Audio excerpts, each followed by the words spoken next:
Could you speak to the nature, the motivation of the drug use in Berlin at the time?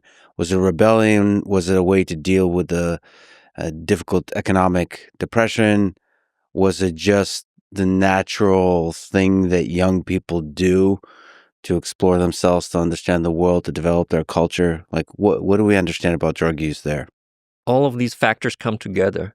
But it was the first time in modern history, in Germany at least, that there was no emperor. Like before that, Kaiser Wilhelm, everything was very strict. You had to, you couldn't go crazy, as a young person. You couldn't be a young person. But now in the Weimar Republic in the 1920s, you could. No one stopped you. So people went crazy. Like that's what made Berlin into the city that it still somehow is. And maybe later we talk about contemporary Berlin.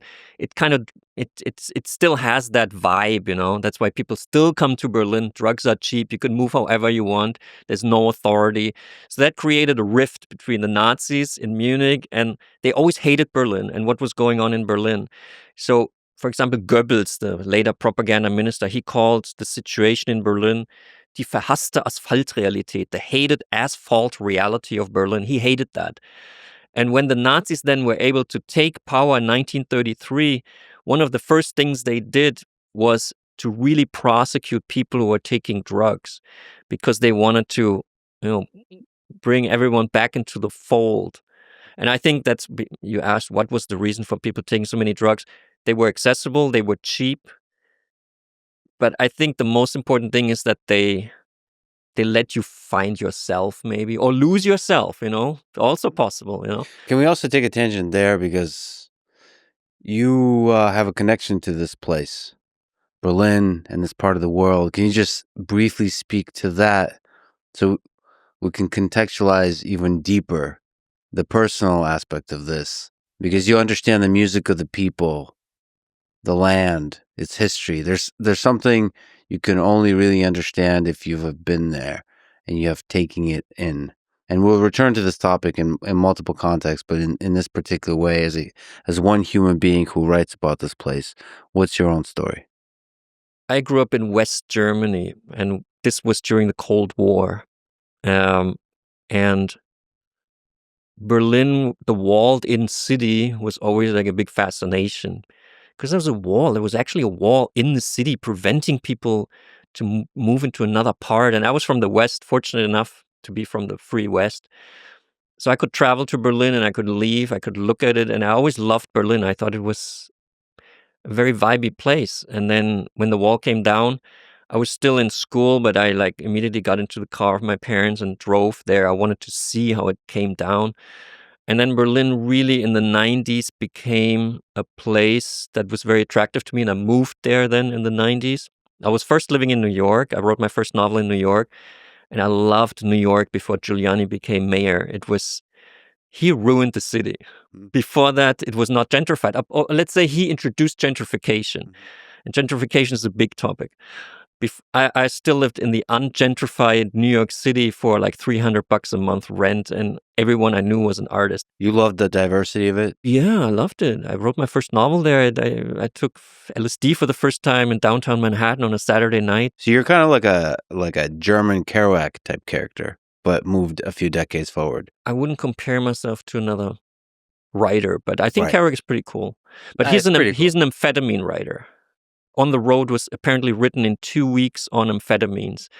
But it's good, amphetamines are not bad per se. We can also talk about this so-called bad drugs, because basically they're neutral. But let's not lose the thread. Yes. Even though New York Berlin, was, yes. Oh yeah, and then I was in New York. I was in a health food store, one of the first. There weren't health food stores back then a lot, but there was one on First Avenue. And suddenly there was an announcement, which was unusual in the health food store. I think it was called Prana Foods. And the announcement was that Kurt Cobain had just shot himself. It was and I had been actually, and still am, a Nirvana fan. I've seen one of the last concerts of Nirvana in New York City, and it was amazing. But he killed himself, and the next day I received a music cassette from a friend of mine from Berlin with electronic music. And I realized that there had been a paradigm shift, obviously. Rock music with the hero on stage was dead. Now it was, dance electronic music, which a lot of people today think it's kind of simplistic music form, but it's actually a very highly intelligent music form. At least it was in the 90s. People were really experimenting with that music. That was the new music. That was actually the reason I moved to Berlin. I decided I leave New York City.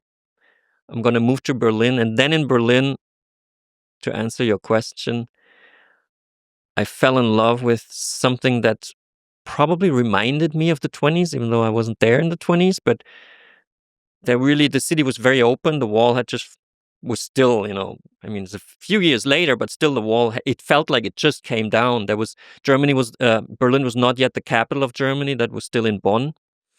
So Berlin was a very cheap and cultural and crazy city, probably a bit like in the 20s, actually. And that's how I fell in love with it. And that's how I became interested in this electronic scene. I visited many dance venues then called so-called clubs. It's one of the hubs in the world of electronic music. They claim that techno was kind of invented in Berlin, but it also comes from Detroit. So Detroit and Berlin are like the techno hubs, I would say. Yeah, electronic music is a soundtrack for some of the most interesting experience this earth has ever created, right? Just it gets people together in some interesting ways.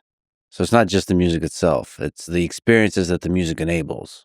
Well, in Germany, we had a situation that the wall actually kept people apart. People didn't know each other. But because the wall came down, people suddenly met in abandoned buildings in the center of Berlin, which had been owned by the socialist state of East Germany. The most famous club, Tresor means like vault. It was the big vault with the big doors. So that's where Tresor was, the club.